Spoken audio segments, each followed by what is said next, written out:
That was a very long intro, was it not? My usual. I learned that from Apple Pineapple. Welcome, everybody.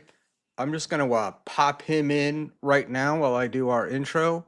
I'm joined tonight by the charming and handsome NJ Ranger. Wow. Excited to have him here. Happy to be here. Hey, man. And I was trying to tell you 8:15 because we ran into a little audio problem, but that looks like it's been solved. And we're going to find out right now.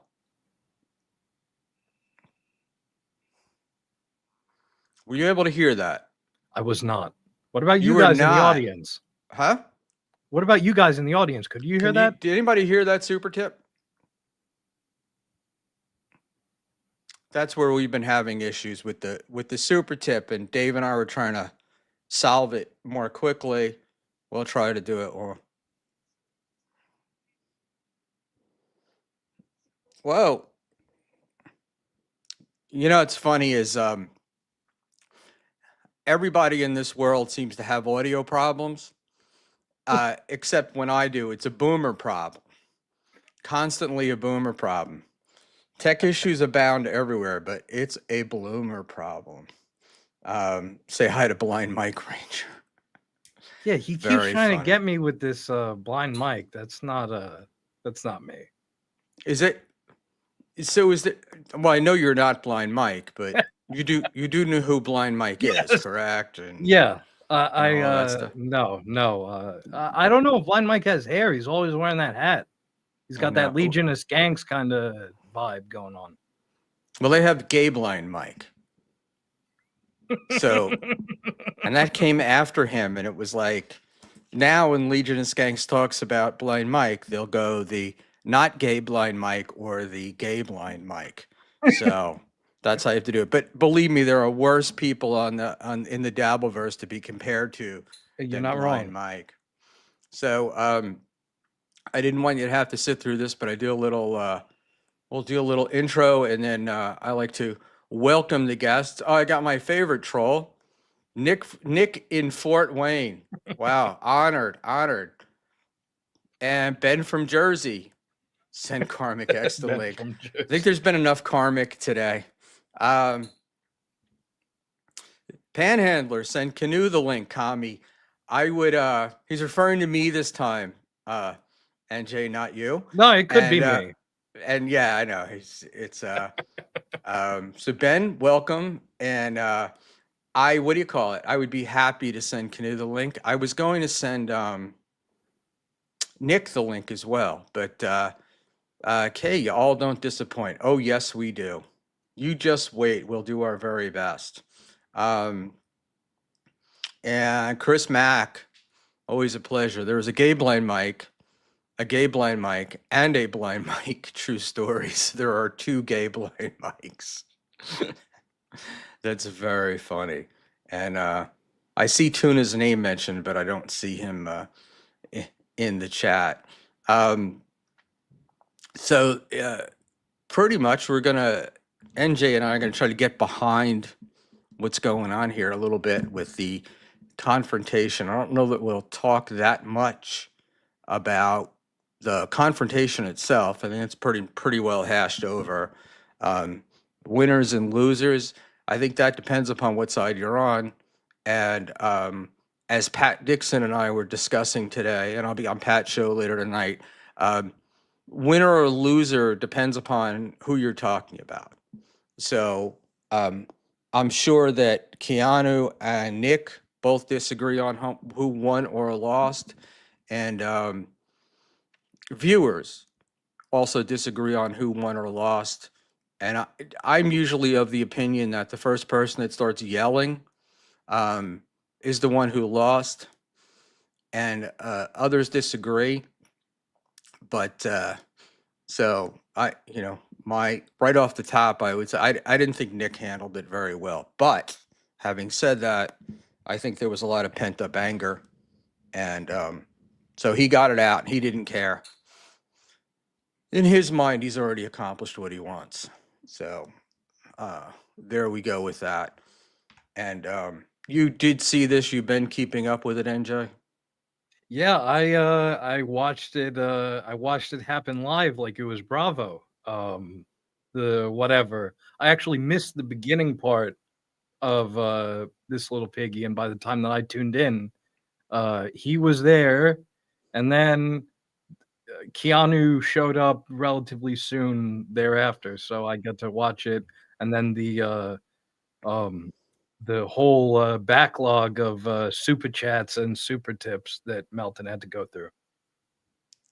He had 100, yeah. At one point they said it was like 157. I was doing something Friday. I don't remember what it was. I started watching the show. I may have taken a nap for all I know. And later on, I'm looking at my YouTube stream, and it was like 8 o'clock, and it said it was still live. And I'm like, the hell, they never run that long. And then I got on, and I you understood why. The yelling back and forth. And I think Keanu would have been a good interview if they could have asked questions, right? Or if she could have asked Nick questions, he would have answered them, and if the other way around. But of course, it didn't work like that. No.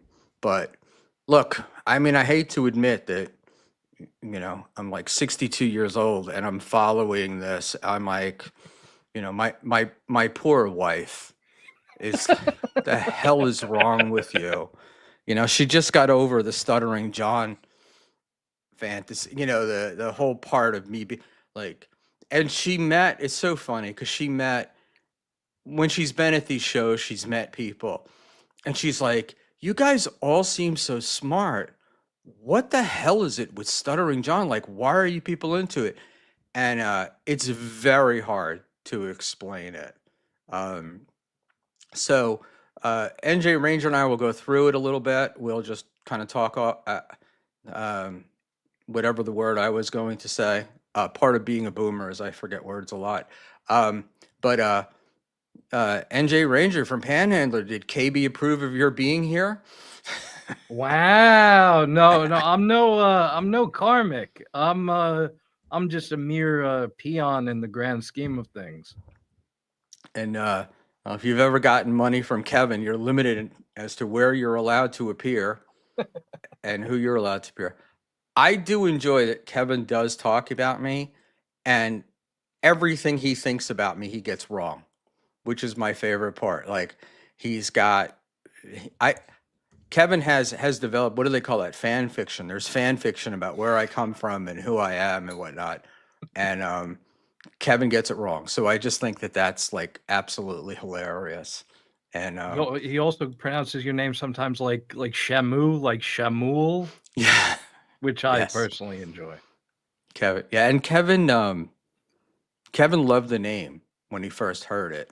Um, and he liked me when he first knew who I was. He liked me because I was giving Ray a hard time. But I wasn't really giving Ray a hard time. I was asking Ray logical questions, which is essentially giving Ray a hard time. Um, and he was like, "That's the greatest name in the business. Nobody will ever forget that name." And now it's the worst name, so it's typically Kevin. Um, so I enjoy I enjoy that. And yeah, and we'll try to avoid. We banned two words for tonight, and those were ascertain and and digress. And So what we'll be about trying cajole? cajole. I I I look. I think it's funny. I don't. In the question that always comes to my head when I hear that stuff is, do they know what they're doing, or not? You know, it's like, is he aware of what's going on, or not? So we're gonna bring in Dave Sarra for in just a second, as he sits there hugging his KB doll. But Oh, we'll get a couple of chat things going first. I have the greatest chat on YouTube, or at least in the Dabbleverse. I think, primarily because it's been free, and because we get lucky. I get like Chris Mack. I had jury duty this morning. It was a child rape case. The guy ended up pleading guilty. Took him 4 hours to let us go. Ruined my morning, to be honest, especially when the judge came back and told us what the guy did. Wow. Wow. Um, I just ignore jury duty notices. Um, I I used to go, and I never get picked because of the kind of work I've done. And but they just waste your time. And in New York, there are no automatic exemptions. oh, Like, really? yeah, you can't. You could be a cop, a lawyer, a doctor, the Pope, and it doesn't matter. And have you been on jury duty before? No, I got a whatever notice, summons, whatever the hell it is. Since after I finished school in the past like couple of years, that was from when my address, I guess, was out in Pittsburgh, and I'm sitting here thinking like I voted in Jersey since then, so I am not going to respond to this, and you can't legally get me in trouble as my ass does not live there and there is verifiable proof. After I moved from New York to New Jersey, I got a certified letter from New York because I had ignored Ooh. um, so many jury summonses. And then I answered it, and I put down, I'm not a resident of New York anymore, and I sent it back. People must really try to avoid it because they wanted me to prove that I didn't live in New York anymore. And I wasn't going to bother. But so they call you in. It was just crazy. Mine was a civil case. The first one that I did, they call you in, and sit there. Like the judge really doesn't give any opportunity for exemptions or whatever. Some people complain, but they really don't let you do it. And he tells you what an honor it is to live in a country that allows you to do this. So I sat there for 3 days. Finally, my number came up. I sat down. They put you 3 in a row or 4 in a row, and they ask you questions, and you're on a bench. And I was the first guy asked questions. They asked me what kind of work I did. I told them, and they both agreed that I wasn't going to be a member of the jury. And I had to sit there through the other 4 people. So it was it was 3 days and then 4 people of knowing I was not going to do something that I wasn't going to do in the first place. But I did get $40. And Hey, it's $40 you didn't have before, as I like to say when I find money in the laundry. yeah, except that it cost me money because I wasn't at work. But that's it's an entirely different. But it's very funny because you get people who are there. There was a woman who worked for like Time Warner, and she was so happy that she got called because they paid her full salary while she was on jury duty. Oh, and this case is going to be so interesting, and I'm just like, I can't, I can't. I've been watching a little of the Karen Reed trial that's going on in Massachusetts. The woman who supposedly killed the guy, and there's all sorts of shenanigans. And every time I watch one of those, all I think about is like being a juror and having to sit there and them go, they're like, okay, now we're going to go to lunch, or we're going to start at 10 and end at 4. And you're like, can we just get through this? You know? Can we power through this? Yeah, but it's not, it's not going to happen. And you're just, whatever.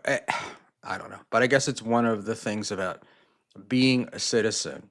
But when that first, Rudy Giuliani was mayor when they first passed this no exemption, no automatic exemptions, and he served on a jury, and it was a tort, and the guy had claimed to have gotten burned in the shower, and so the plaintiff, that's the person that gets burned, and then the defendant is the insurance company for the building, and they were willing to let Rudy go.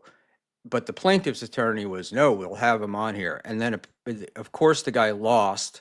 And in the jury, they all said it was Rudy that convinced them that the guy didn't deserve any money. So I don't remember who he was. I think might have been after his mayoralty.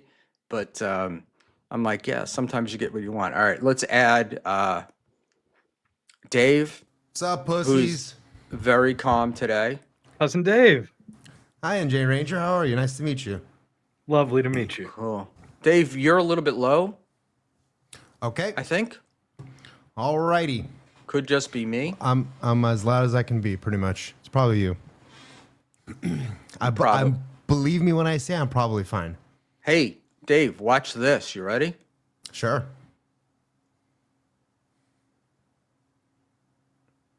Oh no. It worked when we started. It did not work. It didn't work. now. It didn't work when you started.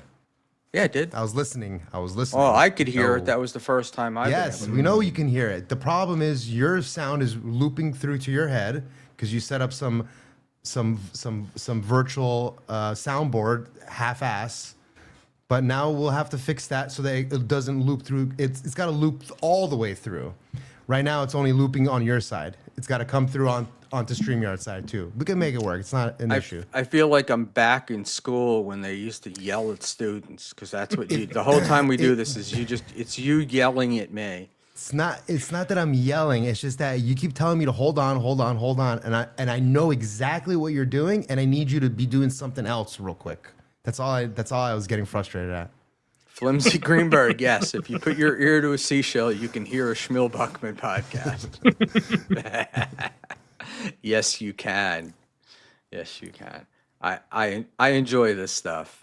And Dave, how much have you kept up with the goings on with the recent Rekieta Keanu confrontation?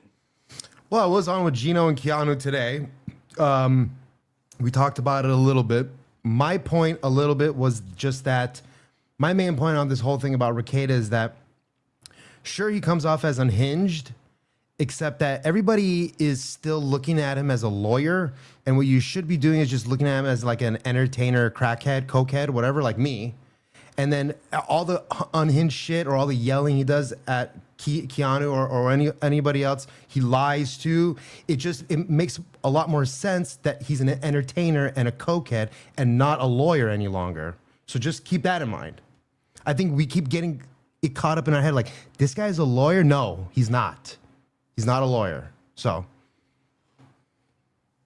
Yeah, no, he's not. It's not like he's Thurgood Marshall. Like, he was, at best, he was a fucking Saul Goodman strip mall lawyer. Right. And his record, as I said the other day with the Aussie guy, in the terms of Aaron Imholt's boxing record, his record is 2. This motherfucker, April, lost a speeding ticket because these two morons couldn't show up to court. It's like, okay, that's not this is not a legal scholar here. So I agree to your point that if we view him as a snap, then okay, that's a lot more. The rubric checks out. Yeah, exactly. It's attainable. Yeah, definitely. But also too is it's like, but even as an entertainer and a crackhead and blah blah blah, he could have he let Keanu get under his skin, and once she got under his skin, all bets were off. So he didn't care how he looked. He's had a year and a half, whatever it is, of anger built up, and he was just ready to get it out. Yeah, I think that it's a little tricky too. You're going on a show where it's a bunch of besties, and you know, when Keanu brought up, you know, did you miss your thing? Did you miss your drug test? And then he started going off on like, what college did you go to? Do you even went to college? And when she kind of like when she's answering that question, you don't see Melton jump in and go, well, that's not the question that was asked, Nick. You know what I mean? Or no, but when Nick asks Kiki a question and Kiki does her whataboutism, you know, yeah, Melton's then the first one to jump in. It's she's like, held to that's account. not the question. Yeah, it's like, okay, dude, come on. No, Let these two argue. What we don't need you stepping in, Melton. It was wild to see. Again, for a guy who is, if we're going to view him in the lens of a lawyer, okay, he's casting aspersions on where Keanu went to school, which, from a zoomed out, I'm not an elitist guy. I could really give a fuck. Academic accreditation is only so much, but even if you're going to like. We're going to say that that's like we care about accreditation. Like, Nick, a simple Google can show that you went to a way shittier school than she. Like, Nick, it's the same thing with Keanu. You're so retarded that if you had kids, your kids would get taken. It's like, big dog, bro. What happened 5 minutes ago? Yeah. I will defend Nick in one sense, is that he's often said he went to the world's worst law school. So bad that they couldn't get enough students, and then they had to merge with another school. Yeah. Let's put you guys over here like that. And change their name. Yeah, it's a whole big situation. That nobody came off looking good. Actually, the best one who came off looking the best was Carl, by pretty much sending the link to Keanu, staying silent half the time, and then going on vacation. So again, here I am, somehow, again in 2025, defending Carl. I've never said one bad thing about Carl, somehow. You got to work on that, Dave. I don't know. What I keep trying to aim my sights, and it's just like my Call of Duty aim. And, you know, there was also Patrick's purse did well in this.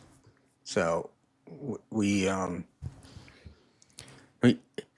amount of money that he brought in blew me away.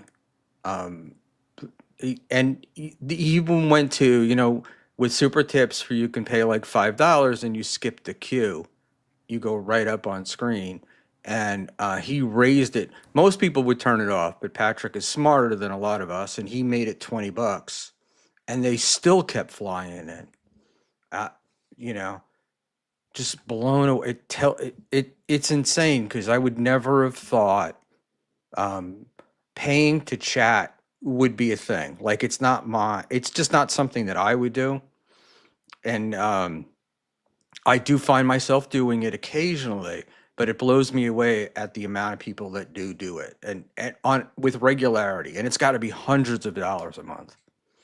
It just Yeah, blows no, me. it was surprising the jump the line feature. I was surprised that people would like. I get the impulse of wanting to get your shit out there in the moment because it's only relevant now. Fine, but in that kind of a shit show melee, they're like half of those like talk over you TTSs were inaudible. So you were throwing an extra 20 bones on top of whatever you're going to say for it to be lost in I know you are, but what am I between Kiki and Nick Ricotta. That was wild. Yeah, I didn't I I didn't see the where you're talking about where Nick asked if she went to school. Um I actually didn't. I missed that. I missed that part. And I just, I know that the stuff that she's repeating is just bullshit. And he really does have the general consensus among the people that met him at DabbleCon is he's still got a thing for April, that he's just not over her yet. And so Kiki slights to April really bother him.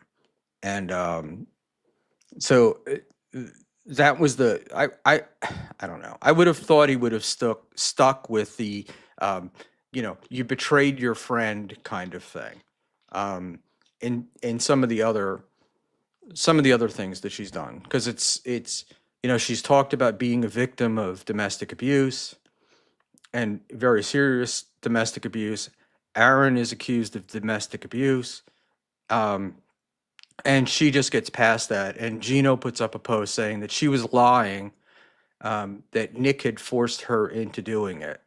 And in my mind, it's like, look, it's not her obligation to defend April. And even if she thinks she's lying, she doesn't have to say anything or be partners to it. They could just avoid the situation altogether. But they're so desperate for clout and so desperate to be involved in things that because if you went on and said to Kiki, I keep saying Kiki, Keanu, and you said, I don't think you were ever hit, she'd lose her fucking mind, right? But, who's lying? Well, that's kind of in a sense that's parallel to that. That was something that happened that I forget who it was when they asked her about her domestic abuse situation, and she started to tear up. Somebody asked, "Well, why are you moved to tears about this and not about April?" Which seems on its face, if you're not really using your brain, that's a gotcha. It's like, okay, when you talk about somebody in your life dying compared to somebody in your friend's life dying, these are not the same. The degree of separation is different. And so to use it, oh, you cry when it's about you, but not about April. It's like, okay, yeah, I agree that she is clearly now hand waving away something that she used to think was serious. Again, I have a video here from Hack vs. Anonymous. It was like, it was her ball washing Nick and denigrating Toe that he's a monster and he's an abuser and stuff like. And meanwhile, she has since done a complete 180. And I'm in the camp of like hot take, but it's like, oh, like ladies, you all suck. Like you all have done your dirt. And Keanu, you were a terrible friend to April, if you even were a friend.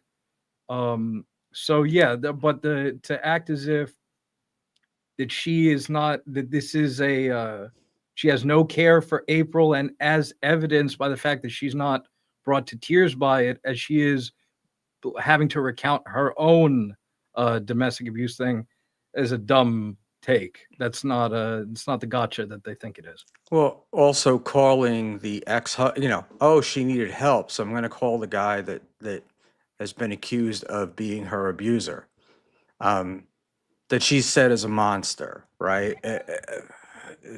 None of it makes sense. But having said that, it doesn't mean this is the part. It's I don't know if it's a Dabbleverse thing, an internet thing, or just a life thing, but defending one in a particular area, right, where we can say that Keanu was very stupid in this thing, does not mean that we like Nick Rekieta. No. And that always gets lost in this stuff is, oh, well, you're buddy with this guy. Well, no, we're not buddy with the guy, but we're watching the whole thing. I think the funny part to me is this has really all got to do with Aaron, and just the amount of trouble that follows this guy around wherever he goes is amazing. But yet he always comes out looking fine, right? Like, That's our Aaron. none of this bothers him. I remember the day the cum eating or whatever came out, and it was like, oh, what's he gonna say? And it was a win for the toe. So How could it be otherwise? but it's one of the parts that I find so fascinating about him is that he just lies with such ease. He just doesn't. There's no. It's no matter what it is, he's going to turn it into a positive, and we forget. So much of the stuff that he did. This whole going back to Melton and Melton having said the thing about his kid, that had all to do with Melton went hard after his kid because Aaron put his daughter's pictures up to try to own Nick because Nick's kids had been taken away. And Melton was pointing out, this is what you're going to subject your daughter to all this stuff. And he probably went harder than he could have, Yeah. or I would have. But, and of course, Aaron didn't get it. But he also turns it into, he really is the guy that would sell his soul, right? I mean, he said basically as much that he would be fine without his fucking kids if he was with Ape.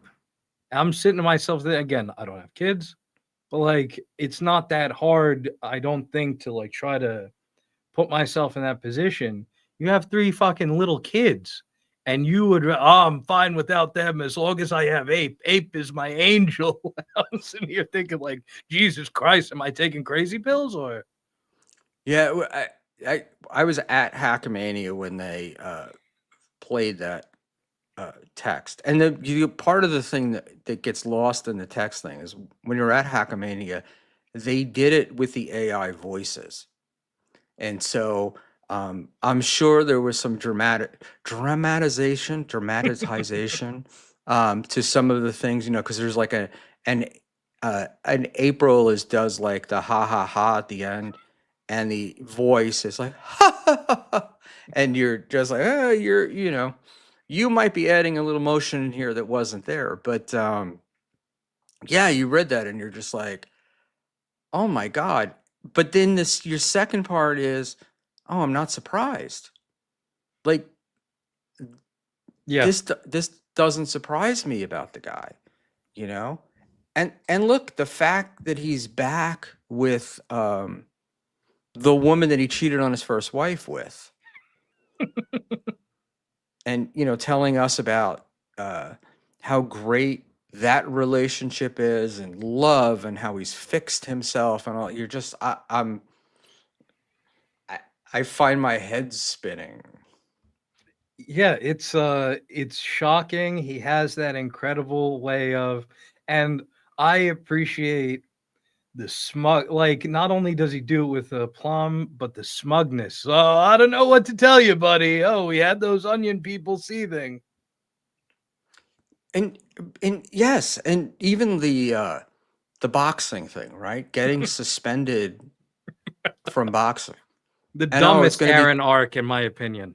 it's going to be taken care of in 24 hours and 48 hours, and now it's 100 and something days, and he's still suspended. I checked yesterday, um, and but that was a win for him, and you like, I'm like, dude, you keep fucking up your life, and you keep claiming these are wins. What's going to happen is, eventually all this stuff is going to come home to roost, right? Um, but and I was blown away by. There's a lot of things about him that blew me away. The trying to get or getting the reduced child support. Um, the fact that his ex-wife still lets him have the kids a couple of times a week. That he acts like everything is normal, and frankly, I almost believe him. You know, I believe he doesn't confront any of these things. I have, an ex-wife. We didn't have any kids, but I'm telling you that after that, after the divorce and all those things, you still hear about everything you did. Yeah, it's hard to think that it's different for Aaron, right? It's hard to, yeah. Well, it's also because Ashley, the ex-wife, seems like such a normal person, right? And nice. But that may be just what we're seeing. She might just be as nutty as he is. Yeah. So there's no telling. For her to, I'm of the opinion that yeah, sure, she's not of April caliber, but it's not like this guy. When you look at the when he was on Real Big Boy Radio, the content is basically the same. He just looks a little bit more baby faced, and he can't like actually say the spicy words. So I think that the Aaron, a lot of the parts I find objectionable about him, that was there then. And yeah, at least she has the good sense to extricate her kids from it. Also, when it comes to Aaron's below state mandated minimum child support, this motherfucker was paying more a month for April's brand new truck, to do nothing, to live at home. That, by the way, in another genius move that's going around these days, she sold some of her 401k for the down payment. Right. And with the down payment, the note was $1,000 a month. So really financial geniuses all across the verse, no notes. Right. But when she met him, if Moody is correct, he was making 240 grand a year on Twitch, right? Like about $20,000 a month. So he was making money, and I thought of her. I always thought of her as the sort of innocent woods girl, right? Who saw Aaron as the radio guy. He talked big. He had plenty of money. Everything was growing, and she was going to hop onto that. And the longer she was with him, the more the reality became that, oh wait, this guy doesn't have any money, and we have to do these things.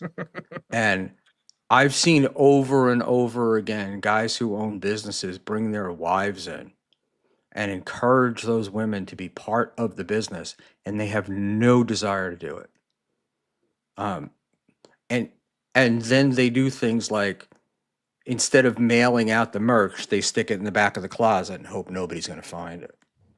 Meanwhile, April claiming that she didn't know where to get stamps, which honestly, I get that the throwing the merch in the closet as like a deferral strategy, whatever, approach avoidance, but Jesus Christ, I can think of one place where I know that they're going to have stamps, and I think that you and the audience can think of that place too.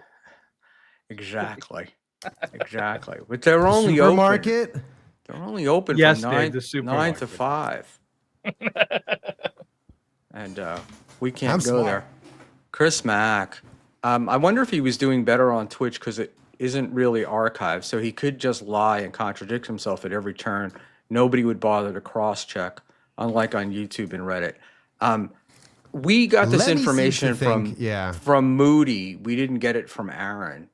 And Lemmy also seems to think Lemmy kind of has confirmed some of those numbers. She's kind of the source of the numbers of my first assumption of those numbers too, around 20,000, because that is mostly due to like there's a lot of membership stuff, Twitch Prime stuff you would get, and also too this when you get donations through Twitch, if you're using Streamlabs, Venmo, if you're using Streamlabs especially, it's fucking, they take a very, very, very small percentage of it. So I want to say less than super tips even.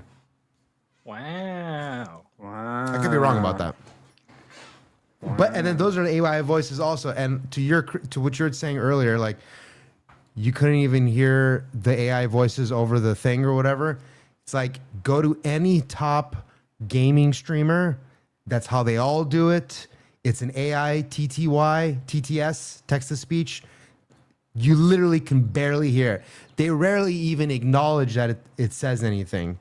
And so it's just for the people's fun. And if the creator hears it, if they go, XQC, you're full of shit, you stupid French idiot.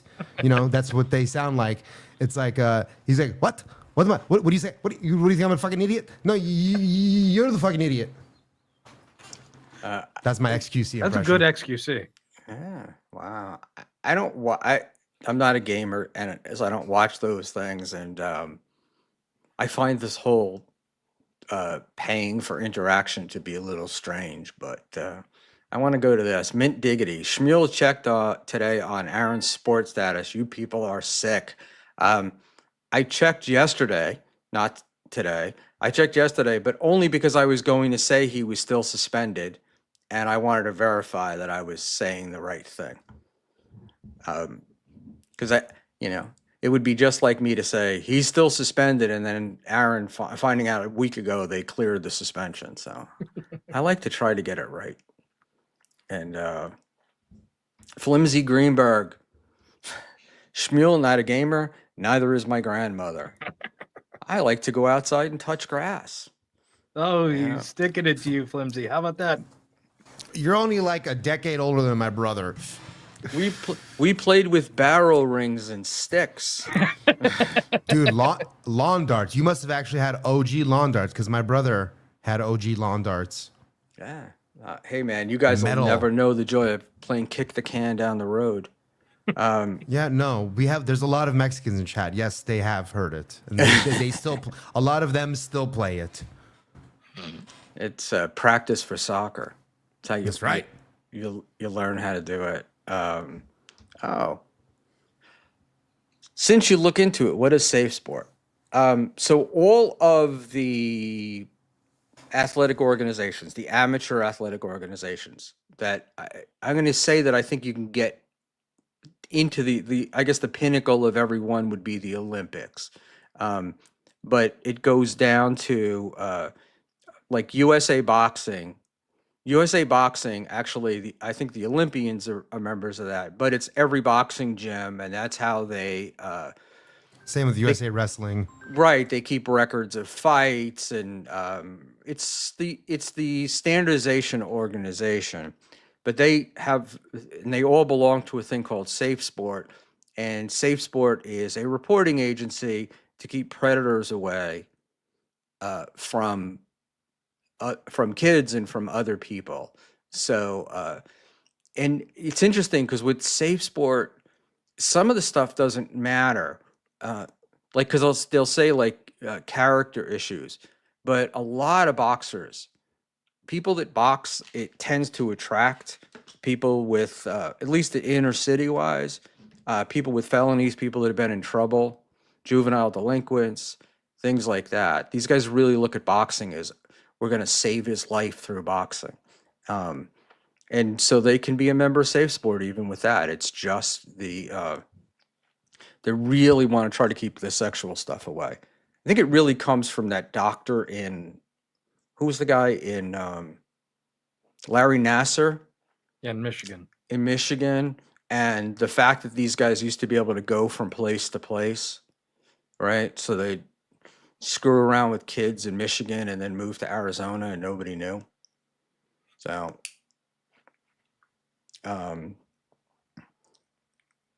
wow. He Oh, should have started a Dabbleverse podcast. Who? Dave? No, Me? Larry Oh. Nasser. Larry- Nasser. oh, yeah. I was like, wait, me? Wait, first of all, I feel like I have the same hair as Larry Nasser. Oh, yep, it's a comb over. Larry and Oh, Iso, no. live from Leavenworth. Yep, it's a comb over. I'm not super chatting them. You know what's funny is we have, we have Iso, but we also have in the universe, like, wasn't the original the podcast Hitman? Carl's boy. Carl's boy used to keep track of Carl's show. I don't know, he organized them, but he categorized them. He put them together, and he Like, was murdered his he- girlfriend and hid her in the basement. Oh yeah. Oh shit. Yes. Well, yeah, there was a guy like that on Kill Tony. So Kill Tony guy at the Comedy Store. I was at that show. I wasn't on it. I was just at the show. He he goes up. He talks about this story about dating like Drew Carey's girlfriend or something like that, ex-girlfriend, and then like come to find out that like she's dead. And then the news came and interviewed Red Band even. But yeah, that girl was like dating. It was like Drew Carey's ex-girlfriend that this open micer killed. Holy shit. And then Tony says, unbelievable. Unbelievable. So, who are you fucking now, Mr. Killer? What was there was also the comedian rapist, right? That Ooh, Brian Callen? Right? Crystal Leah. this guy anyway, this guy was Ikish.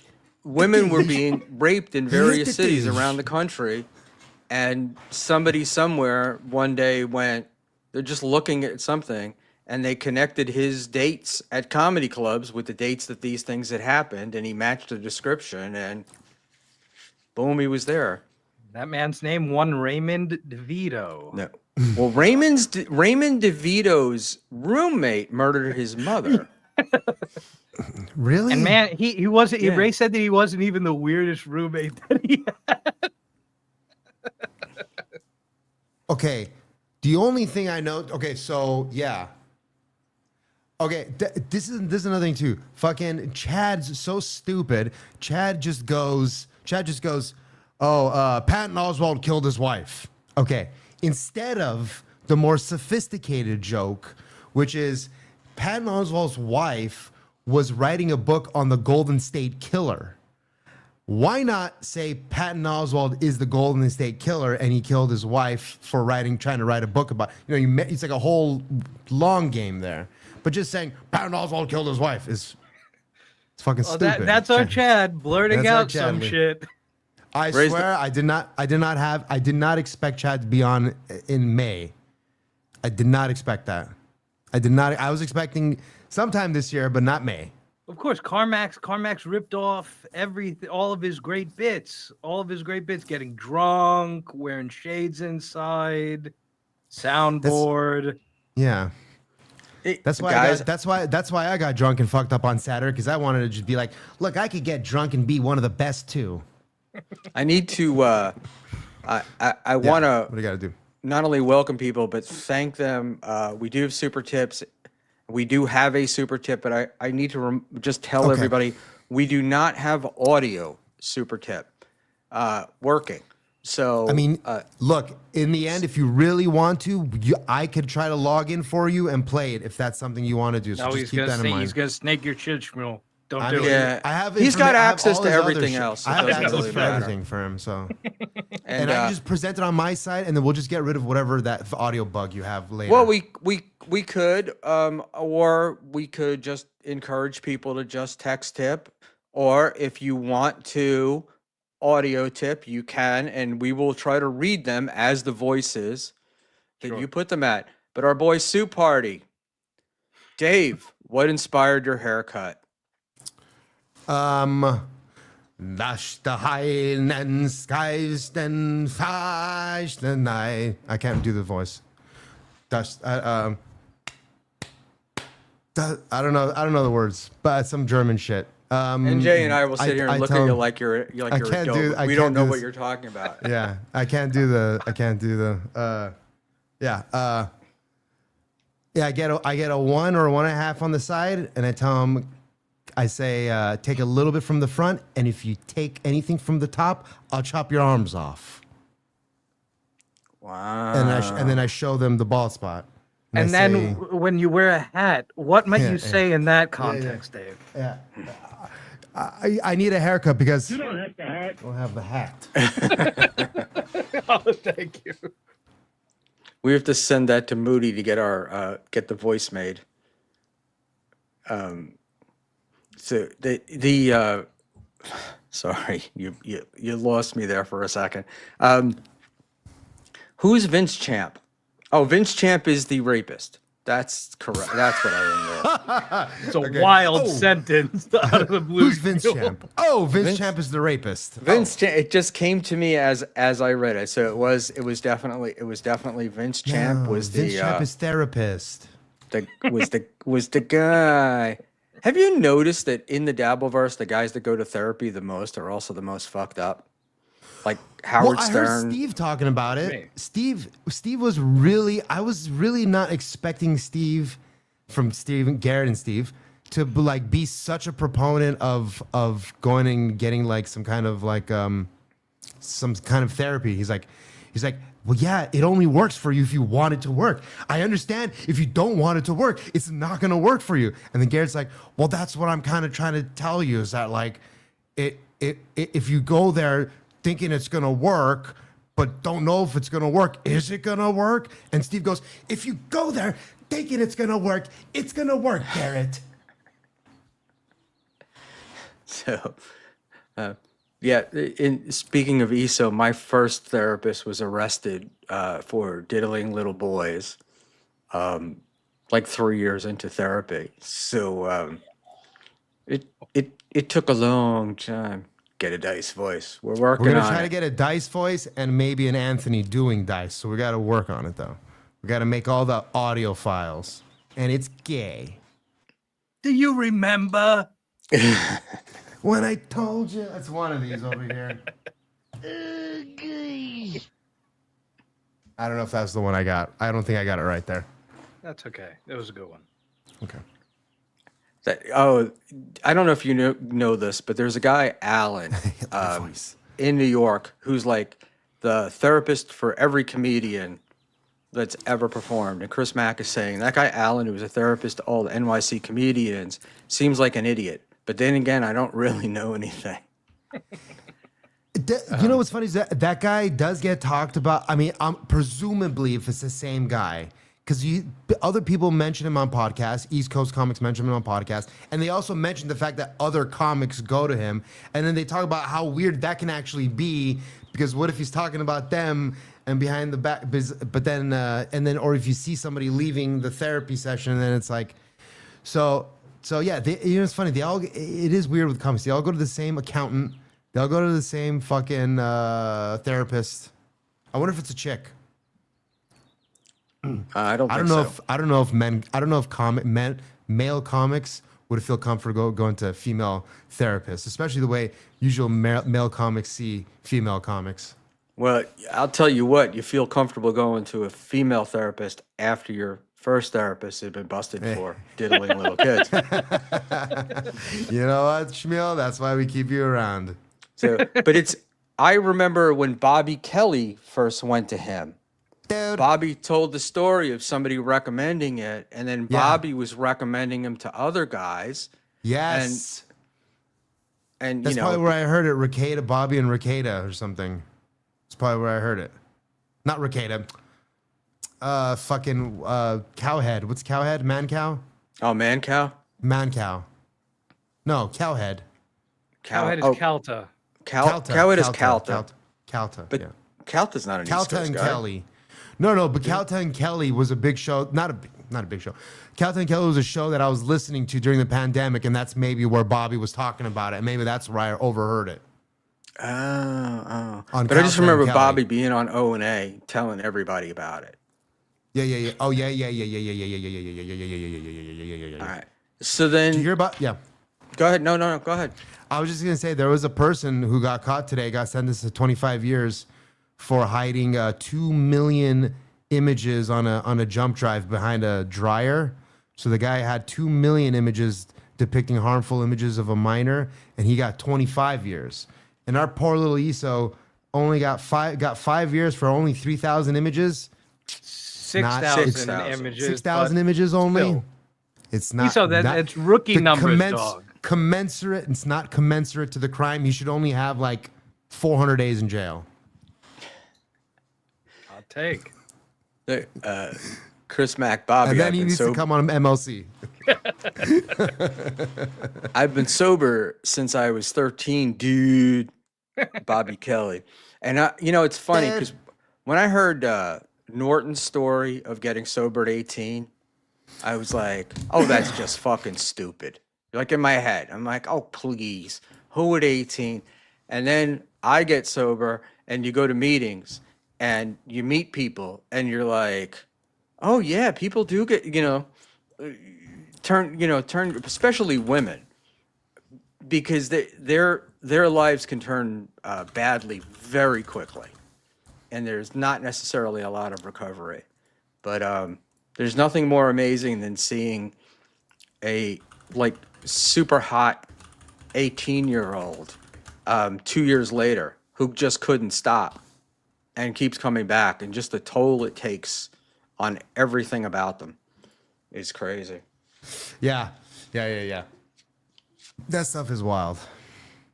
And all right, so how do we turn this whole therapy conversation into what makes a successful YouTube lawyer turn to drugs, alcohol, and sex in negative ways? Yeah, I mean, what you were saying this too was like about. I remember listening to an episode of Jim and Sam. Maybe it was like Bert Kreischer, Ricky Gervais. I think Jim Norton might have been there. So it was like, I think it was Jim, Opie and Jim. Maybe it might have been.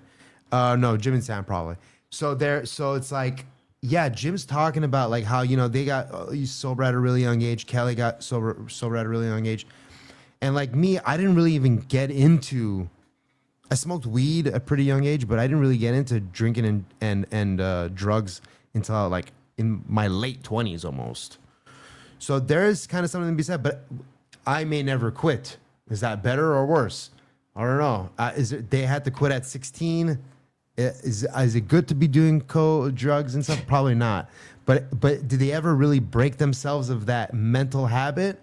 Maybe not really. Maybe that's why they've got other issues like Bobby Kelly being a complete fat fuck and Jim Norton being a complete degenerate and liking dudes. So I don't like dudes and I'm not a fat fuck. Do I do some coke and drink a little bit? Yeah, I do. Allegedly. This Stallion 19. This must be the hairiest threesome Schmuel has ever been a part of. Schmuel, these guys are. This is Lemon Party Armenian. Lemonion. It's the lemon party. Lemon. But one of the things is like you see that all the time, right? Like you stop drinking and you replace it with something else. And I quit drinking and gained 70 pounds. And everybody's going apparently. like, yeah, don't worry about it. Don't worry about it. And then I'm like, well, now I'm not drinking and I'm 70 pounds heavier. Yeah. I'm should've done both unhappy at this- because I eat, and I eat because I'm unhappy. Yeah, exactly. Exactly. I was thinking before, I feel like Bobby Kelly should focus less on a therapist and more on a dietitian. Like, I feel like, okay, you got one thing squared away. Let's work. And I remember in that crew of guys a couple of years ago seeing on Red Bar that H. Foley was talking about being on Ozempic. And my read on that is the Ozempic didn't take. It did not take. It didn't take. I was just thinking about this the other day because Foley did a very convincing ad read for Factor Meals, and I'm considering re-upping and purchasing a Factor Meals thing, but I wait until like I can use, and I gotta sometimes they won't let me reuse the 60% off code. All right, but I ain't buying Factor Meals without a at full 60% price. off code. Exactly. So I gotta wait every while. So I've done it before for 4 or 5 months at a time, and it works pretty good. It's good for having it for my family and stuff too. If you can't make a meal, you do it real quick.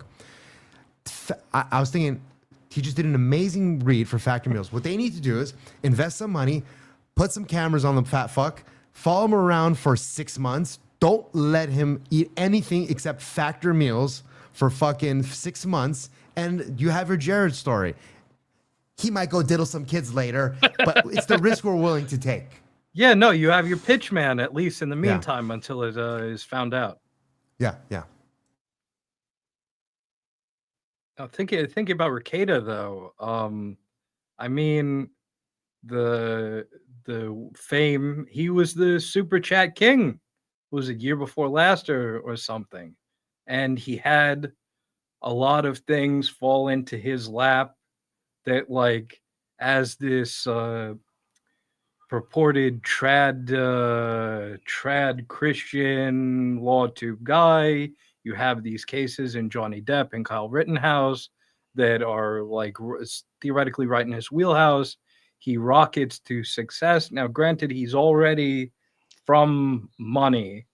So I think the combination of those things. I didn't know that.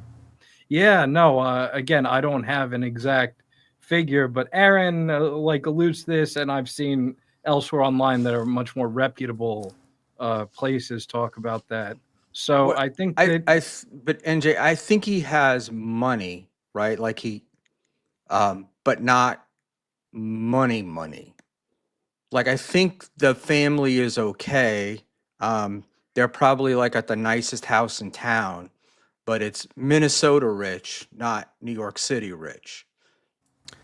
Yeah. Well, that's true, but I heard that his parents bought both the house they live in and the April house. So that's like it doesn't obviate at all what you said, Schmuel. It might not be by the standards that we're used to, but I think that it's more than simply being a big fish in a small pond. How old is Rekieta? Okay, Can we look it up real quick? Nick Rekieta age. So 43. Yeah, I don't know. Yeah, right. Years older than Carmen. Panhandler, right? Rich and wealthy are vastly different levels. The Chris I Rock agree, because like the way that I understood it was they put down the down payment so he could buy the houses, not bought the houses. So it's like, there's a difference. There's a difference there, but it doesn't matter. Getting That's into like how also rich, it doesn't really matter. Yeah. But he did, right? He had a job. He went to law school late, right? He didn't go to law school right out of college. No. He was kind of lost. He didn't know what he wanted to do. Yeah, he's a fucking internet, he's an internet law student. Get the fuck out of my face with this guy. But that's the thing but other lawyers that I've talked to about him that are aware of him, that's what they say he did though, was he Who cares? was Fine. He was a middling lawyer. Yeah. Right? Opening lawyer. Making, open mic lawyer. He was making okay money, but he was just a middling lawyer. Yeah. And the thing that he did was he got these other middling lawyers together, and they did these streams, and they turned into a money-making operation. Yeah. But he was not, his thing was, you come on it's the Kevin Brennan versus everybody else thing, right? He wasn't paying them. His deal was, I'm bringing you on my stream. I'm making a shit ton of money. Now you need to take this and capitalize on it. They never complained about it until he got arrested. And then when he got arrested, all of a sudden it was like, he never paid me. He abused me. I was a slave. That definitely is the KB effect. But Rekieta just got a fucking law degree so he can start talking shit about court cases online legally. Otherwise, he'd get his ass sued. No, he was But no, I'm just he was joking. an actual like. From what I understand, he was an I'm actual like joking. small town lawyer, but he just didn't like it. It was Nobody but does. His Everybody whole hates life has lawyers. been not really knowing right what he wanted to do, and he found Yeah. his niche. Yeah, it's like being famous and poor. If you're a lawyer and you're not rich, you're like a Persian Jew. You're hated by the Persians and the Jews. You can't fit in anywhere. As Dave streamed from his parents' house. Well, yeah, okay, but I'm just saying that like my parents are they can't go to they can't open water bottles for themselves. You know, they need somebody to open water bottle and get stuff from the roof and go to the market for them. So yes, I'm living with my parents because I'm 40. KB. Yeah, nobody likes lawyers. Lawyers are the worst. My life is surrounded by lawyers, and some make a lot of money, some make very little money, but it really depends. They have to find because there's so many areas of law. They have to find the area that fits their personality, and a lot of these Yeah. guys can't do the personal injury stuff. They don't have the ability to do it. They're very comfortable doing real estate stuff. They're meek. And you know, you really have to kind of sell out. You have to be kind of soulless to do a lot of this plaintiff's attorney stuff, because you really try to convince people that like you're suing the insurance company, so you don't really care, but you know, Grandma Susie, whose house it is that you fell at and suing, is going to bed at night worrying every little bit about this. And they, you know,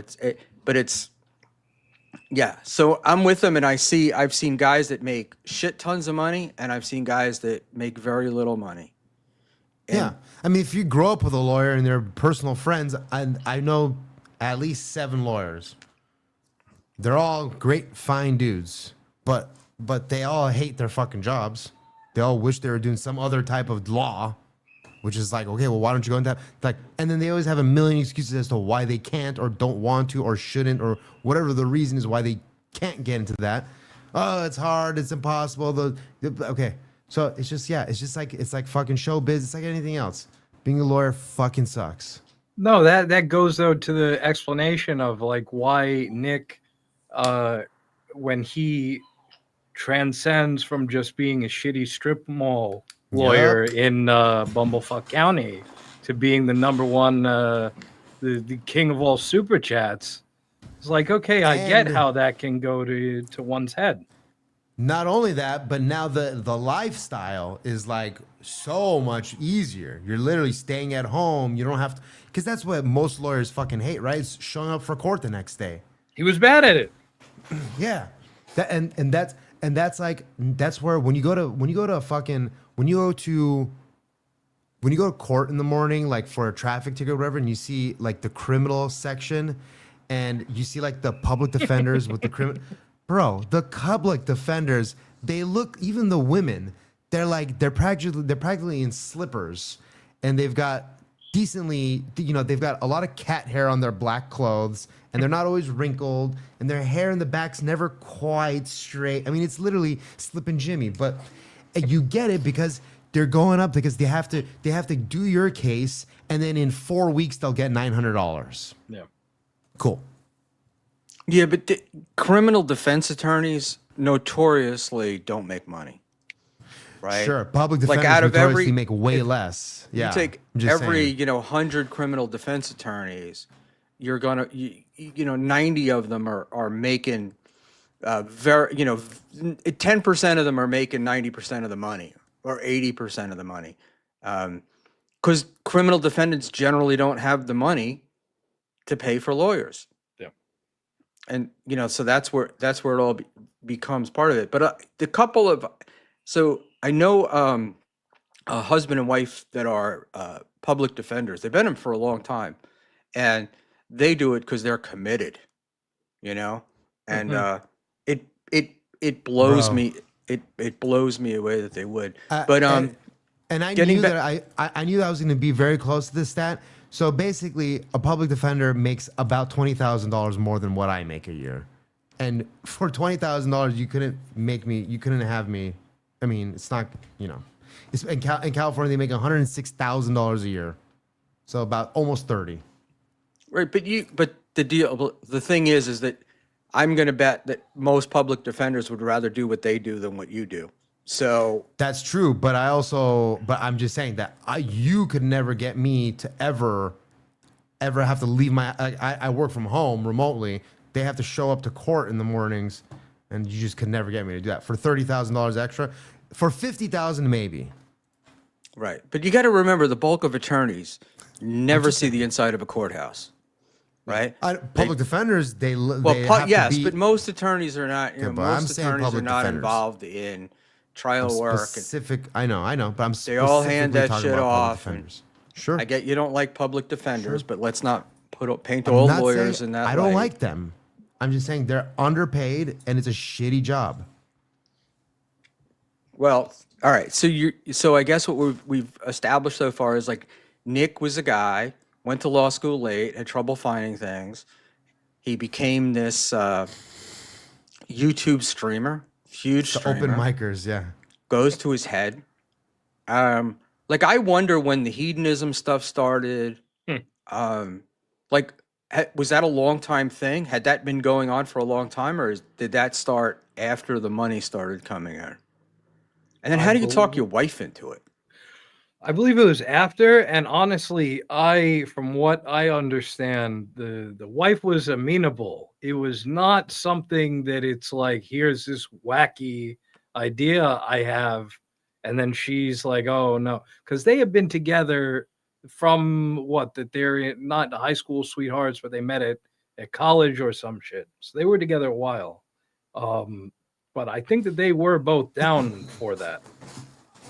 Do you think that? See, here's the thing. I when you talk about sexual deviance and all that stuff, I'm just under the impression that sexual deviance tends to have a deeper stem in stuff that happened much long, like a stemmed in something much younger, whereas drug use can really develop much later in life. I feel like the sexual stuff, the deviance. It's like the sexual stuff might have been there for a long time, whereas the drug just fuels it and brings it out in a worse way, maybe. Right. But there is a lot of moralizing in the Dabbleverse, I've noticed. And I don't know that I would call that sexual deviance, right? Well, Like I personally don't call it kink shaming. I'm not. They can do whatever the fuck they want. I watch black men rail white women in my porn, so I'm not in any position to talk about somebody's kink. right. So as KB, they wanted to fuck other people without cheating, seems like. Yeah, which is reasonable, which all worked out until one of them fell in love, right? So it was like one of them fell in love, and one of them thought he was falling in love, but she apparently wasn't interested in that. The charcuterie fridge didn't cut it.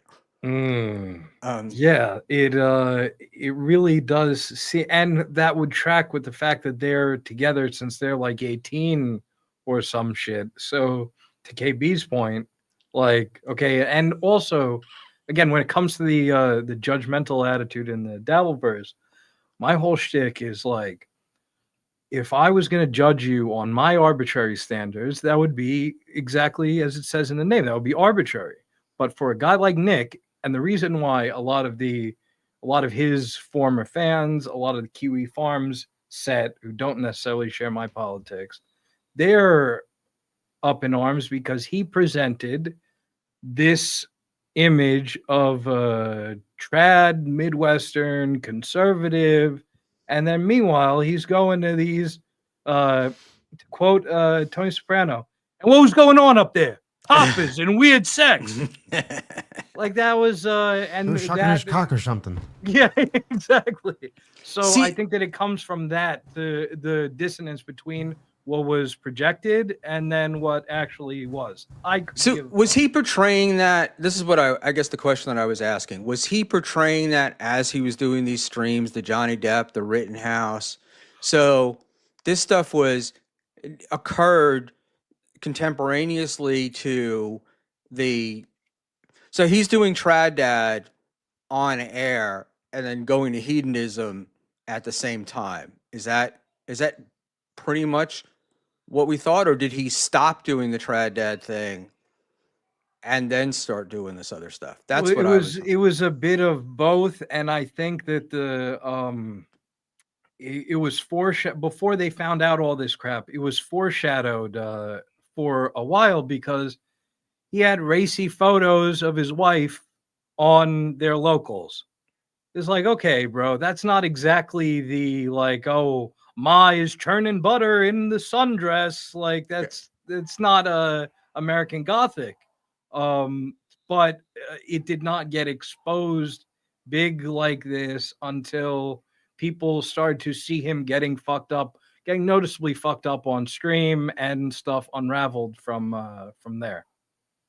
Because that's one of my personal beefs, personal gripes. The thing that drives me craziest the most are religious people, particularly these preachers. The prosperity gospel preachers. They're telling you how to live your life, and then we find out that they're banging everything that moves and living the life of sin, stuff that makes me just absolutely bananas. And so it's one thing to me as if he was a trad dad and then went away from that, um like stopped talking about it, moved on. I get that. But if you're doing that on stream and that's what you're selling yourself as, Yeah, and no, I that's why, think that Chris makes the great yeah, point that's where I was that going you're to go here. making. Chris Mack, he wasn't a prude or anything. He would make jokes during his streams and whatnot, but his general right-wing tendencies sort of implied to his audience that this was just a traditional family man. Yeah, those guys are what do you call it? That's part, right? The right-wing thing, sort of. You know, it's you and I would probably agree on this. It's the Trump thing of being the traditional family man, but yet, right? Like, who are the people that are voting for him? Are all these people that want to make America great again? What, to allow rich guys to bang whatever they want whenever they want? But unlike you got to give credit to Donald in that like he has not, unlike Nick, has not really. There's a great clip of him at some sort of Bible con that they're like, oh, Mr. Trump, this was in the run up to 2016. Mr. Trump, you said that the Bible is your favorite book. Is there any line of scripture that you particularly like? No, that's very private. I don't want to. Okay. Do you prefer the Old Testament or the New Testament? Well, they're both so good. How can you? And so Nick was talking that shit. And even after the Baldo stuff and the arrest, Nick was going on. Well, actually, there are a lot of biblical guys who had polygamous relation. I'm so like, okay, Nick, it's the most facile trick in the world that you can look through both books and find something that evidences your point. And the fact that you're doing this to retroactively that actually I was being a Jesus guy when I was going down to the Jamaican resort and banging, and my wife was banging. It's like, all right, bro, like you're trying to have your cake and eat it too, because I think that he's intelligent enough to know the dissonance and the hypocrisy. Right. And and then you throw in the 5 kids, right? And that adds to all, because I don't care what anybody says. I mean, my experience growing up, um, your kids know, right? They know. They're aware of what's going on, and no matter how much it doesn't make any sense. Yeah, the kid who was 16, Schmuel. Like, Right. there's no even say the youngest. I don't know how old. Like, they don't always. You know that the one was 16 was clocking this shit. Are you kidding me? Right. And I can't imagine. That's the one thing that gets me about all this is I could not imagine those kids being in school and not having to hear this shit all the time. Well, that's a beauty is that their parents who are masters of the universe decided that, oh, we don't need the government to teach our kids, so they were homeschooled. Imagine how much quicker this would have been found out if they had to go to school every day wearing the same clothes 3 days in a row. This shit would have been nipped in the bud a while ago, because if you go to Sunday school, you're only going to see them on Sundays. Yeah. Imagine. I will say in their defense, they were doing they call them pods.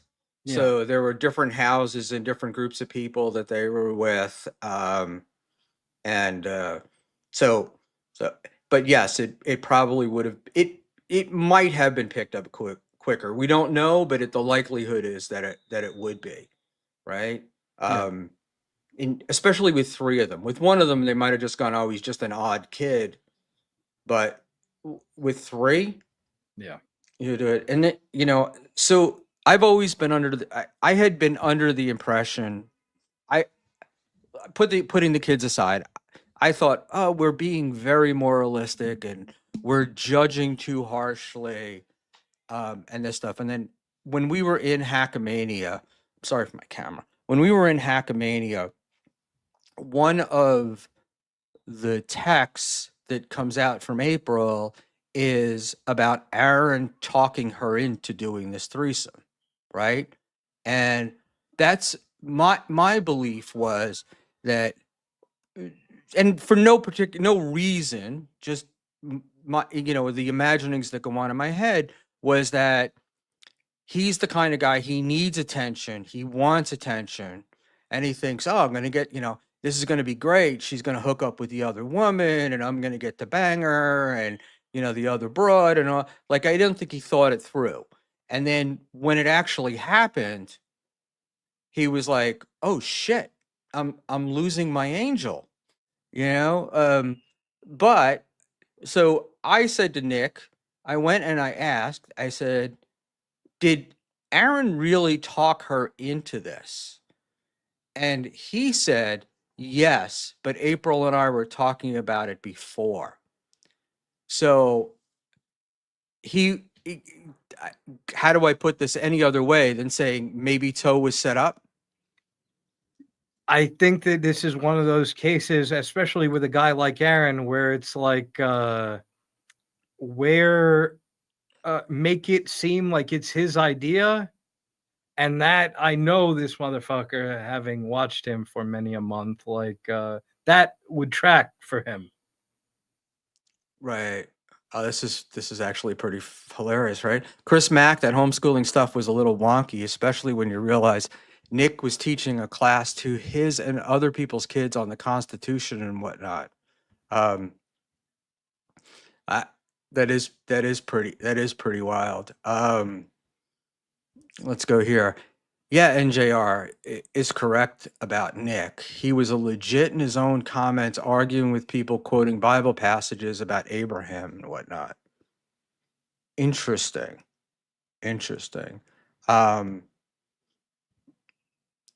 Aaron made it sound like April demanded to do this. Not in the beginning.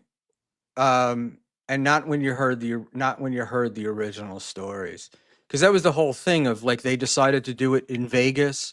We had the talk, and he thought it was going to be cool. And I always go back to that Howard Stern thing.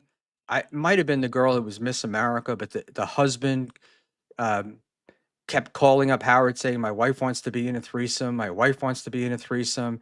And they had the threesome, and 6 months later, the guy is back begging Howard to get his wife back because she's moved in with the girl from the threesome. So be careful of what you ask for. But yeah, I don't know. It really, when I asked Nick that question, when Nick gave me the answer, it made me think less of Nick, to be honest. because I was like, maybe this. I have a. Was it? I guess I'm going to guess that it was not Nick and Kayla's first time, No. and Aaron and April were the naive couple, that we sucked in, and Aaron wanted all the clout that he could get, plus the sex, right? Clout with bonus cum. That was like it was a no-brainer for Aaron. No, you're right, Schmuel, and I think that like it's easy for us. I have said this before. The like notion that Aaron pimped out Ape for clicks and views. Well, and look, I'm not. It's not like I'm falling behind that. I still stand by that to a certain extent, but hearing that that they were talking about it beforehand puts a different sort of spin on it. Right. Not good. Right. And it's funny because I've told several people that, and they're just, didn't change their opinion at all. And it was like, ooh, it made me think that April was a lot sneakier than I thought she was. So, and probably smarter than we give her credit for, or not as naive, maybe a better word. Yeah. Yeah, the latter. And but the whole thing is about, all right. So, this whole thing goes to shit, right? The relationship falls apart. The way that we've been told is they wanted Aaron out, right? Which I could see because he's annoying. They want Aaron out. April wants to stay. They're going to have this three-way relationship, right? Almost, sister wives or whatever. These two women are going to be fantastic. We find out later that really wasn't the case, that Kayla was getting tired of April being around. April's stuff starts to turn to shit. She's texting Keanu, sort of revealing deep, dark secrets. Yeah. And then Keanu is going out in public revealing those texts. And so it's sort of disgusting all the way around. Could have been Nick sending those text messages. Yeah, that's the thing. The timestamp, the date associated with the text from Hackamania is about the same time that April started really popping off on Twitter in a way that was uncharacteristic for her. People were commenting back when it was happening. So I would not be shocked if Nick can be on her Twitter that he can either use her phone to make these texts. Again, she was in the spare house, as evidenced by the summer's eve stanky box wash in the shower. And she didn't have access to internet. It would not surprise me that this was a work in that regard. I thought that the Twitter stuff, I remember back when it happened, and I was like, I thought it was all bullshit, like that Nick was tweeting under her name. But didn't somebody, I swear I thought it was Keanu, said she'd actually talked to April, and it was her. But maybe we're using the word talk, maybe it wasn't speech, maybe it was, texting. Yeah, So, I'm not sure. I tend to agree with you. I think that she did say something to that effect, but also at the same time, and part of the reason why this little piggy was such a shit show, that Keanu, I heard somebody say this about Cuomo in the mayoral race, that Andrew Cuomo's great because he's been on every side of every issue in the exactly. thing. That's Keanu kind of suffers from that problem where it's like, okay, you've said that Aaron is a monster. You've said that Aaron, now actually April, I think, recanted the abuse thing. It's like, okay, were you lying then or were you lying now? Yeah. And And between her and Gino, you feel like, well, I feel like they would do anything to get some clout. Daddy loves views. To get a view, yeah. And that's it. So, two things here. Bo Beardington, April is not a victim.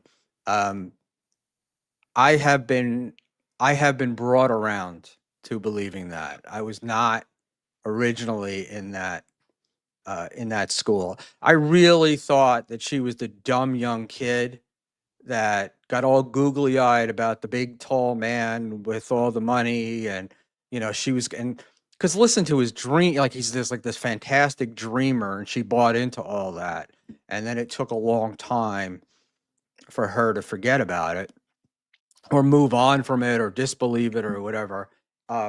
But hearing that from Nick made me think, maybe she's a little sneakier than she let on. But probably my favorite chat of the night, Dr. Chow. I wish April didn't leave. She was one of my 4 fans. Oh, Abe. Oh, Ape. Oh, Ape. But she did, look, she seemed nice, right? She seemed interested. She wasn't much of a radio show host or a podcast host, but neither was he.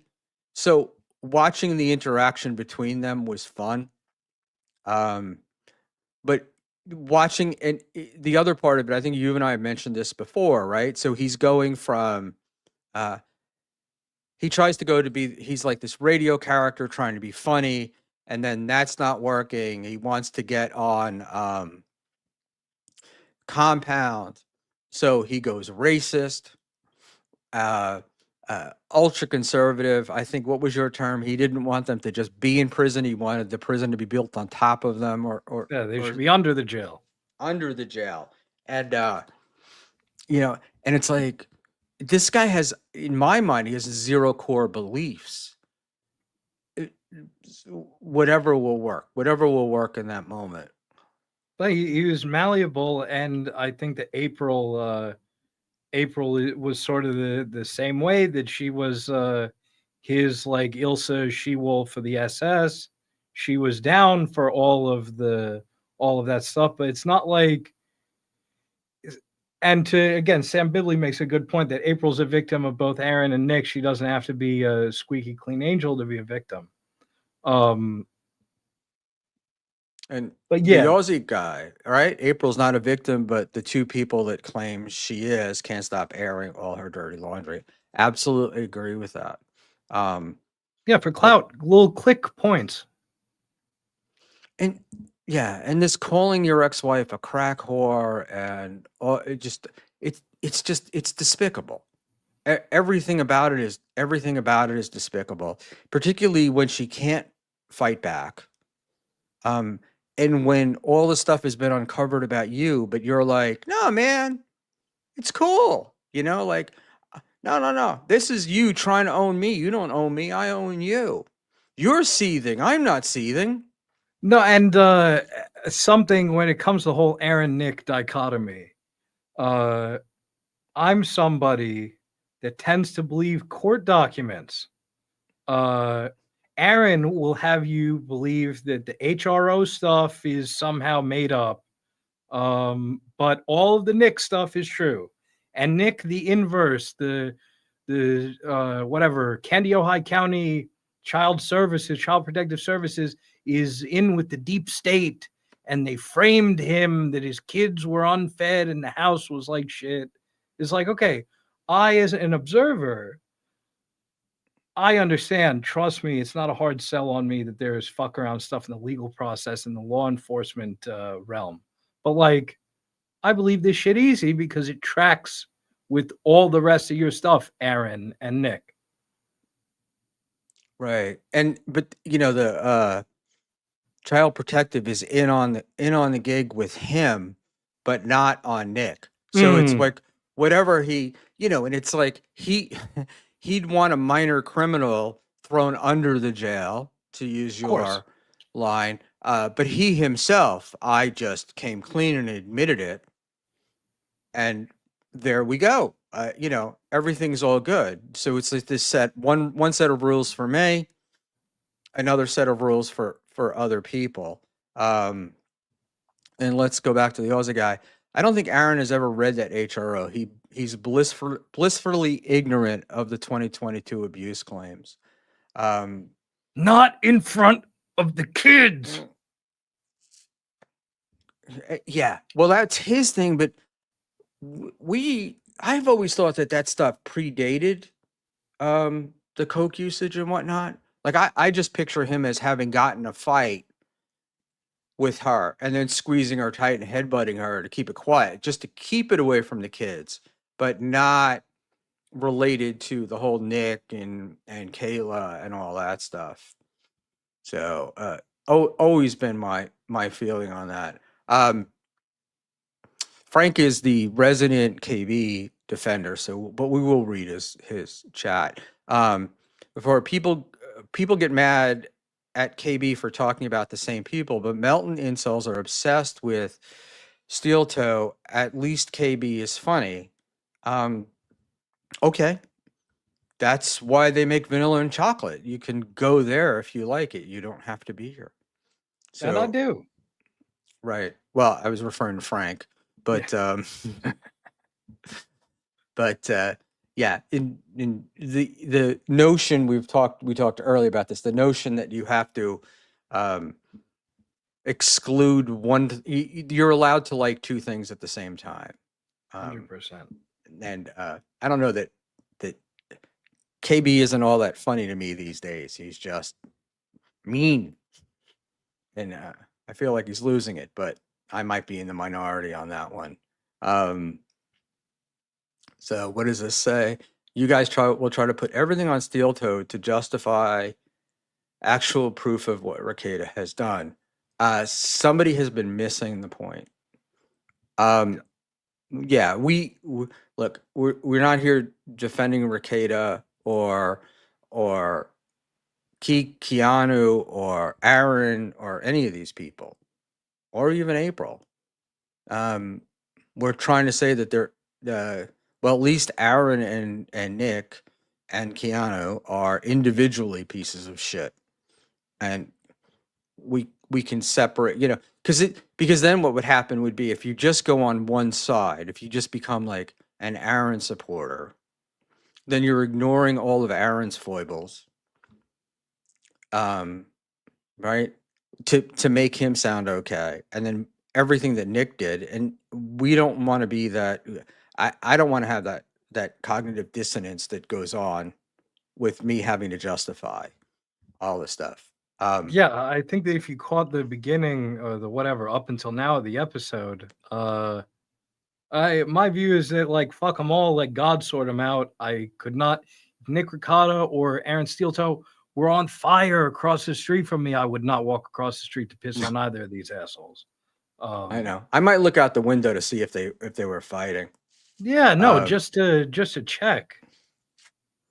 Yeah, but yeah, I don't get it.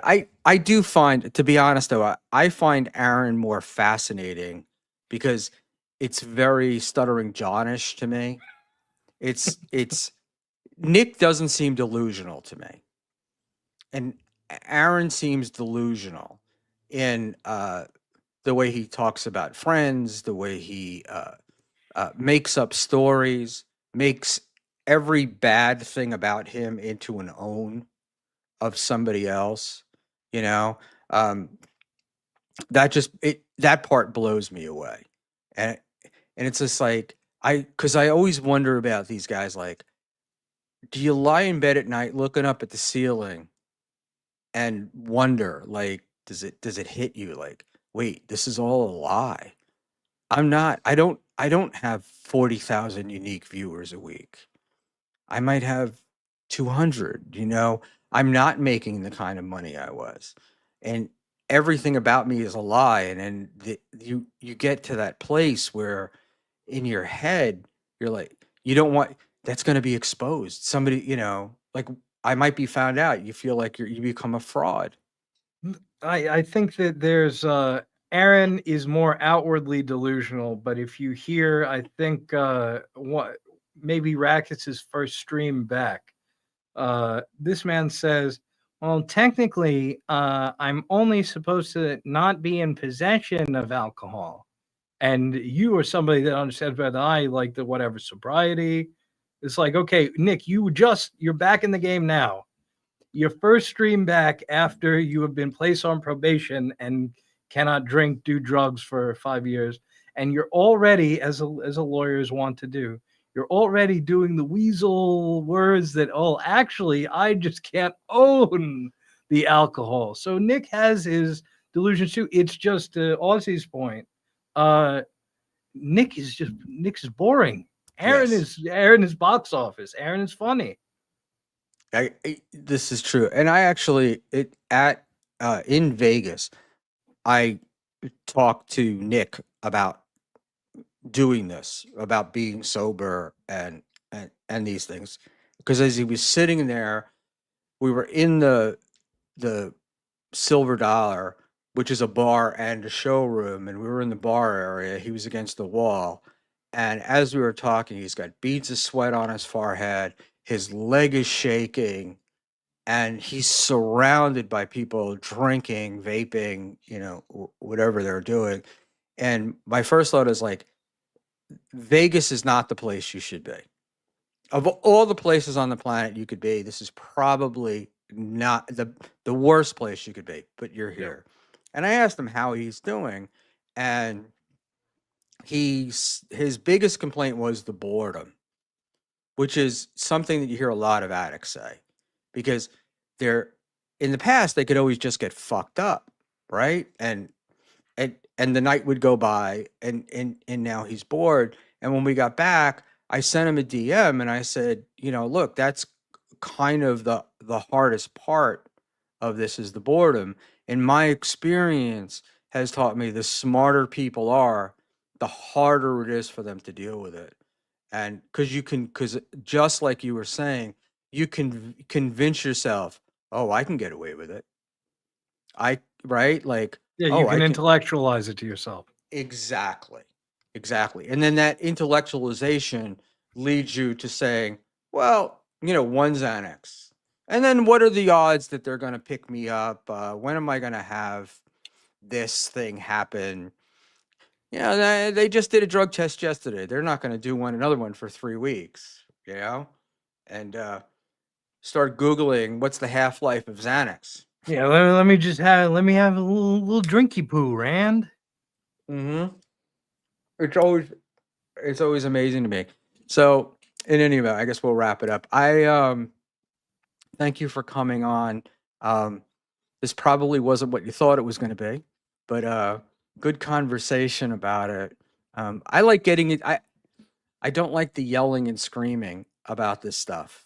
I do dig the trying to figure out what motivates these guys. Like that's in part of my thing with Stuttering John, is where, like, at what point were you always delusional? Like, did you always think you were somebody else? Or did this just develop? And confronted with facts, how do you just ignore them? Yeah, where was the divergence point for Stuttering John that gets to the Stuttering John today? Mm-hmm. And where does where does a guy like Rekieta go, right? He's back to streaming. Does he think that his legal opinion is going to be as valuable as it was pre-doing this? Is he going to rebuild is everything going to be, because he really is acting like everything's fine, right? That this wasn't such a big deal. Yeah. And I would have believed that if it hadn't messed up his life so much. So, like, I know people who do drugs and live a normal, happy life, but that was not what was occurring here, right? Everything was falling apart around them, and they kept doing it.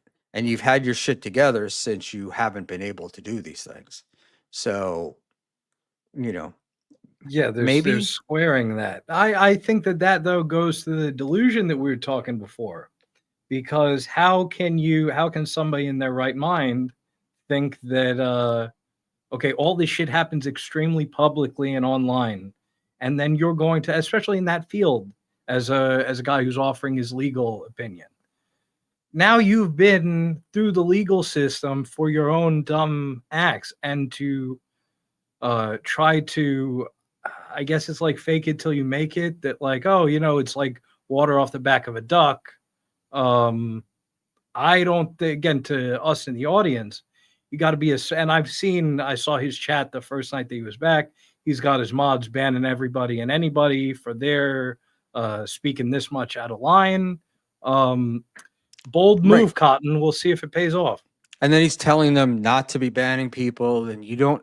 Then you start wondering in your head, like, um, which one is real, right? Like, did he really want them banning them, and he doesn't, or did he? Like, is it a setup? Am I? Which, by the way, what? Schmuel, happens with Aaron, with another gentleman that we know, is literally the parallelism between them. Even though either, if you ask them with a gun to their, oh, I'm nothing like that guy. I'm nothing like that guy.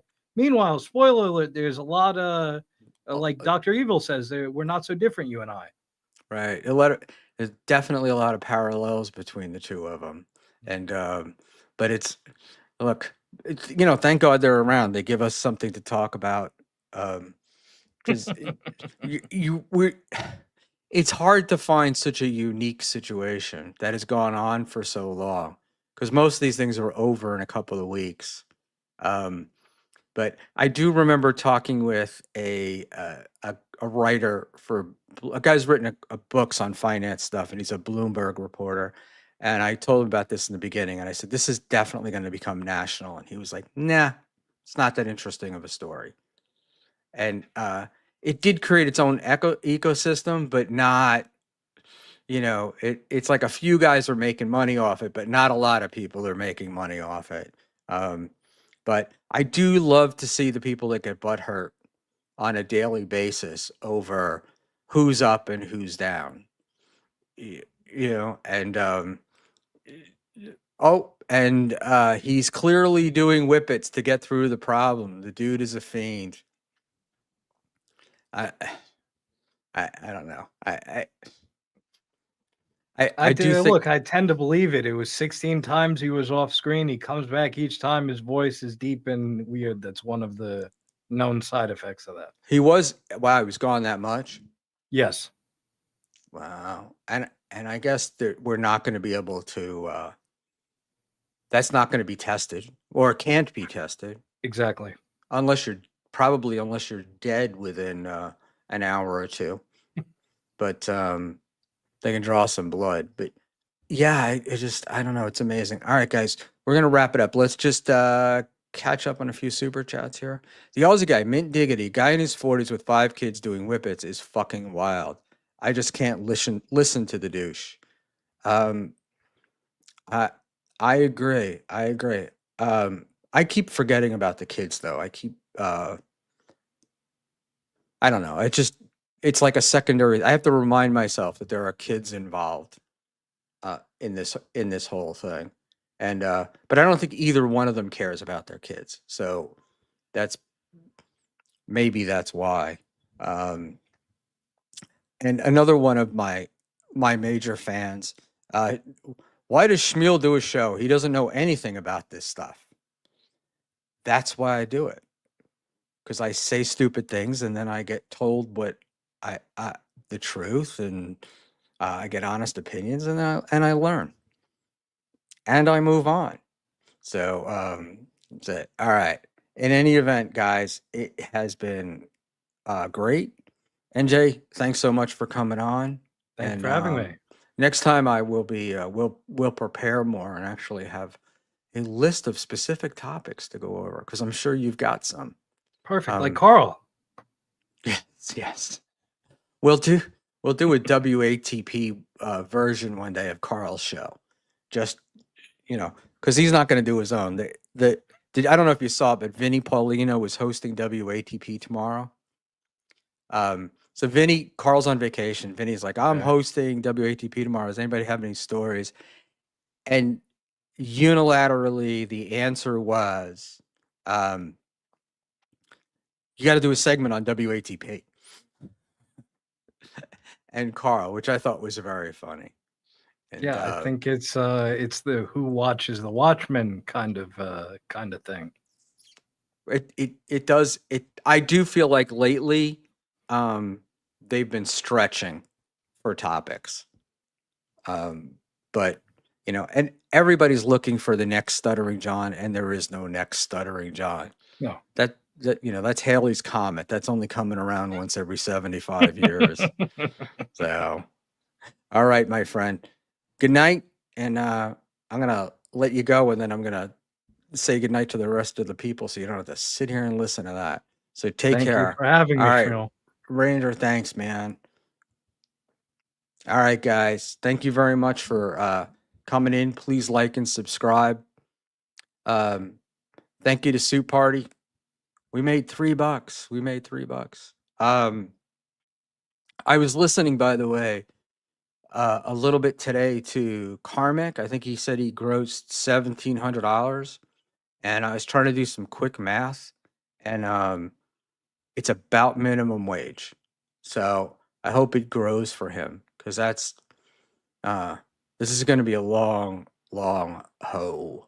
So yes, Soup Party was here.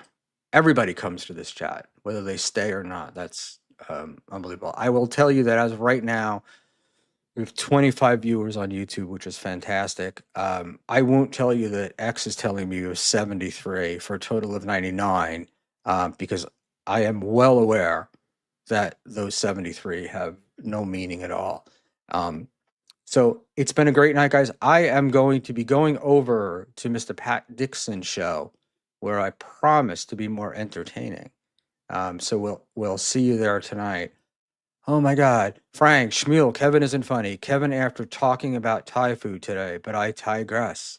Kevin is a comedian, a professional comedian with a 30-year history of being a comedian. Kevin is also obsessed with other people's money. So, great. You got one joke in 2 hours. So fantastic, kids. It's been a great night, and we will see you on Thursday. So I'll be back on Thursday night. DW is really interested in my feelings on TSN. So DW 1227, will you talk about TSN with Pat? I don't get to make up. I don't know what we'll talk about. Pat will be the guy, and then we'll go from there. I don't know what the fuck you're talking about here. Hold on a second. Sorry, numero uno. Oh, we stand with we. I think he means we stand with Frank. So Schmuel, watch your mouth. Okay. Sam Bibley, don't pick on Frank. Okay. All right. Well, Frank is always welcome here, and so but you guys want me to be honest. Hey, Taz, I'll see you in a couple of minutes. Good night, guys. Take care. Bye-bye.